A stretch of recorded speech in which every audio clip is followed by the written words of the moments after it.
Hi there, welcome to another video for English 101. In this video, we're going to talk about what exactly a position paper is. Of course, you've got plenty of written materials to augment the information I'm going to be providing you here, right? You've got instructions, there will be a sample outline in there, and of course, sample A papers from previous students. One for each topic, right? One for the e-cigarette topic and one for the sugar tax topic. Again, you might have a very different position than the sample paper, but that's okay. The idea is that sample paper gives you an idea of what the finished product should look like. So let's talk about what a position paper should look like. So first of all, I want to point out to you that this is a real writing genre, right? Just like when I had you write the annotated bibliography, we talked about how other disciplines in academia use those. We talked about op-eds. You've seen how op-eds are written about all different kinds of topics.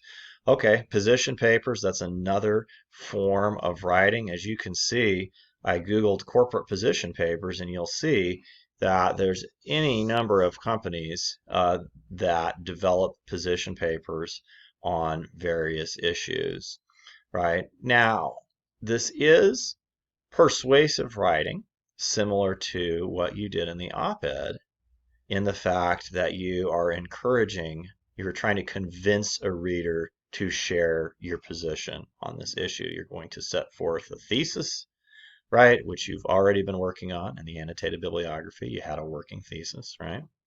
You're going to set forth that thesis and you're going to try to convince the reader to agree with you.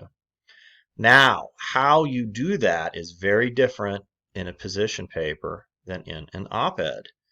In an op-ed, the audience is designed for a popular audience, right?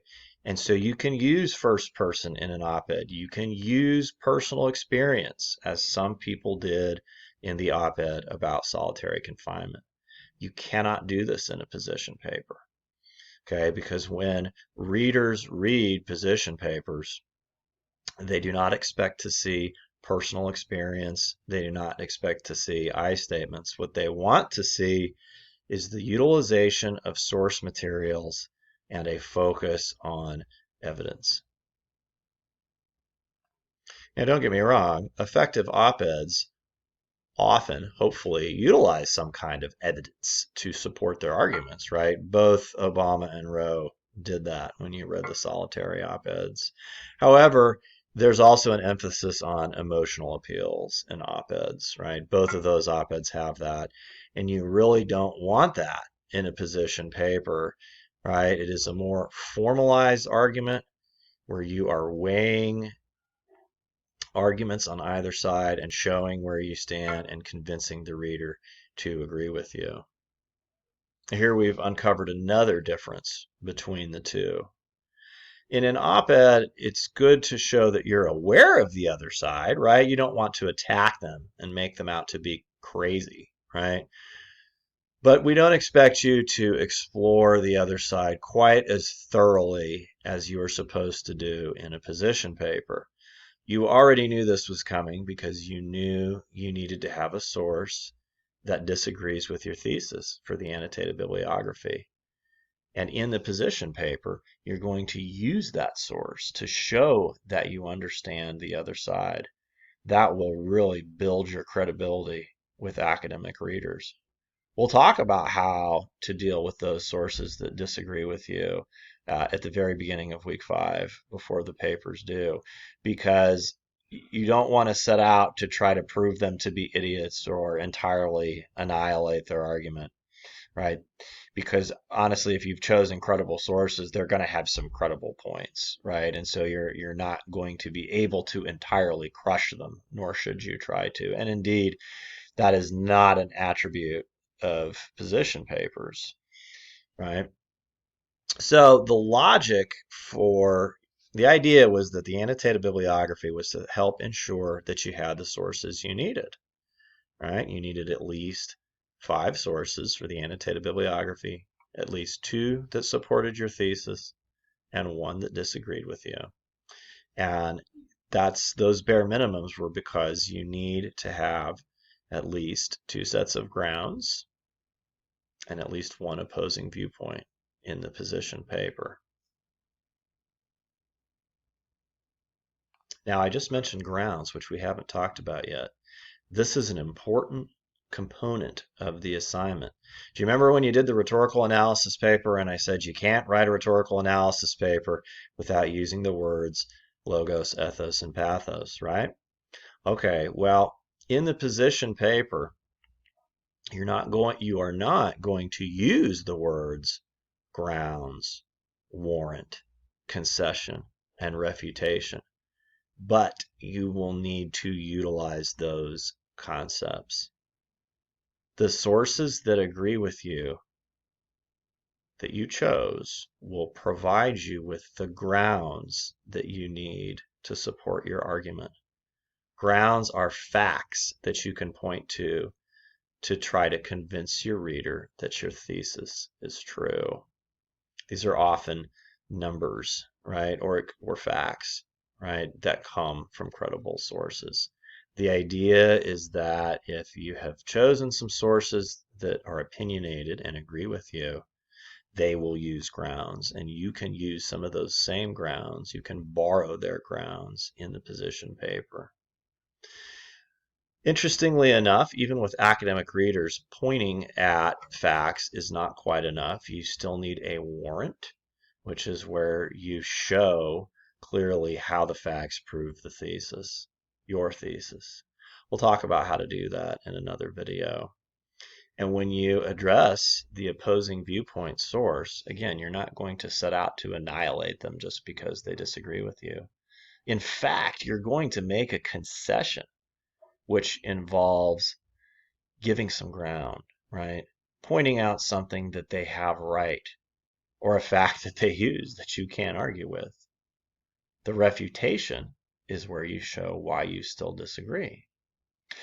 The process of introducing those things is a little bit more complex than that, but we'll get into all the specifics of that next week. But all these ideas that we're talking about are part of something called Toulmin argumentation, or classical argumentation is how some sources refer to it, right? And that is where the idea of having these sources that agree and disagree with you is called from, is from Toulmin argumentation. And not all position papers use Toulmin argumentation, but many published position papers, do explore opposing viewpoints, as I'm asking you to do here.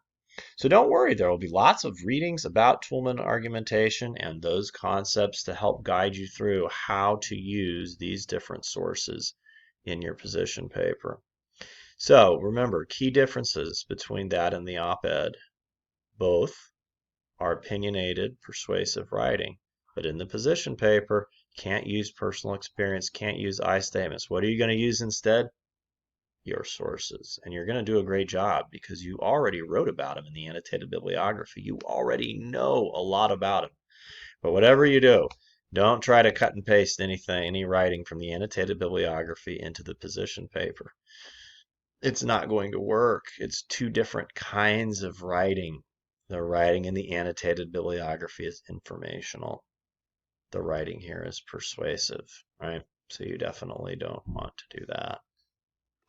Keep in mind, you've got those 5 sources from the annotated bibliography, unless, of course, after grading them, I told you that, one or more wouldn't work if it wasn't credible enough or something. But unless you got a note like that, you can use all 5 of those in this paper, or you could use 4 of them, or you could even use 3 of them, because according to the directions here, you just have to use at least 3 sources, right?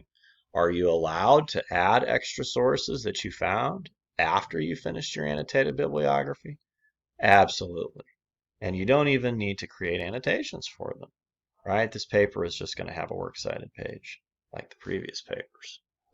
I think that's about all I've got. We touched on a lot of different things, but I think that's kind of what overviews are designed to do. I'm just trying to make the instructions a little bit more approachable for you, honestly, so that you get an idea of what you're supposed to do with those sources in the position paper. I'm assuming at this point that you've realized it's not sufficient to just grab quotes that sound good and plop them in there. There's some specific things that you need to look for in terms of identifying the grounds, and there's a specific type of persuasive writing that should accompany them that comes in the warrant. Same with concession and refutation. There's specific things you need to demonstrate in this paper. But I'm confident that you can do it, right? Because we've got readings about the concepts, got sample paragraphs of students demonstrating those concepts, and of course, I'm always available during office hours or by message if you need to chat, if you have questions about anything. All right, I'll see you in the next video. Bye.